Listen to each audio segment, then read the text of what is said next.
Fa uns 10 anys vaig anar a Pompeia. Bé, anar-hi. Hi vaig anar. Veure-la, no. Entre calçades de pedra, desnivells i barreres, la visita va acabar molt abans del que m'hauria agradat. I em vaig quedar amb les ganes, amb aquella sensació de tenir-ho davant i no poder-hi arribar del tot. Per això em va fer il·lusió trobar-me amb l'experiència immersiva de Pompeia a l'Ideal, aquesta vegada a Montjuïc. Entrar-hi és com apagar el món un segon. Projeccions gegants que t'envolten i et porten dins de Pompeia. Carrers, cases, vida quotidiana, tot cobra vida davant teu. Durant una estona he pogut caminar per Pompeia sense por als desnivells, sense calcular cada moviment. Només observar, sentir i deixar-me portar.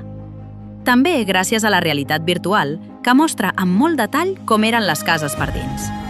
No és el mateix que ser-hi de veritat, és clar, però sí que té alguna cosa especial, una cosa que et reconcilia una mica amb allò que un dia va quedar a mitges. Per sort, avui Pompeia ja compta amb itineraris accessibles i s'ha treballat molt per millorar la visita al recinte.